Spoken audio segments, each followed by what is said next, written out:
The University of Kentucky Athletics Association has called for a 10 a.m. news conference tomorrow morning.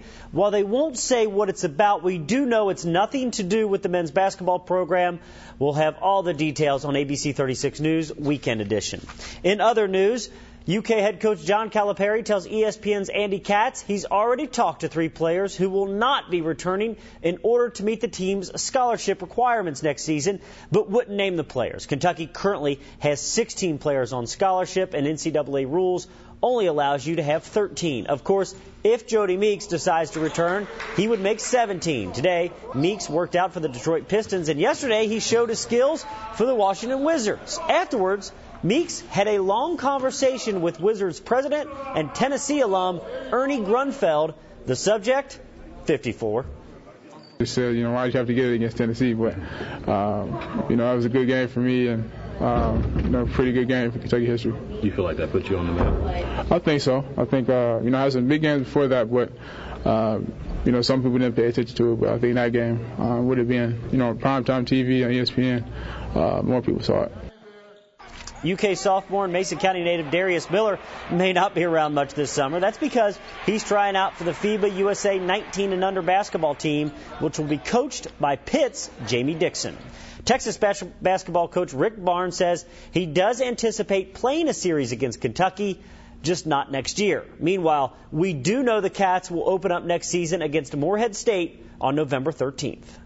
They're going to be a terrific team, and it's a hard game right out of the gate because you're talking about a veteran team. Plus, they've got kids that were sitting out playing now, coming into play. So they'll be better than they were a year ago. Very hard first game. But what you have to do with the RPI is you have to project teams. They're going to have 20 wins, 18 wins, no lower than 17 wins. Those are who you schedule. Solid Blue Nation was abuzz earlier today about comments ESPN.com's Pat Forty made yesterday about Kentucky's decision to hire John Calipari. If you haven't heard them, here they are.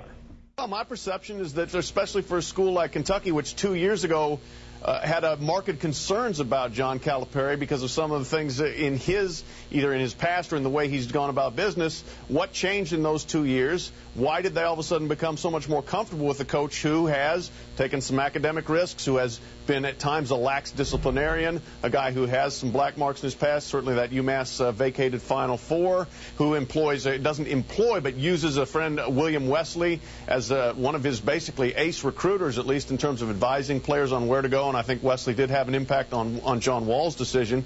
And, Kentucky made a remarkable about-face in their viewing of John Calipari in 2 years, and I think we know why. I think because they're desperate to win. Now, Cal didn't take too kindly to that comment, and he responded with this on Twitter. What's with this guy, Pat Ford? Anybody else think this is personal? Probably trying to sell more books or trying to shift stuff to Lexington. On to baseball. The Lexington Legends have taken care of business tonight, beating Charleston 8-2 after losing 8 of their last 9. Legends needed this one in a bad way.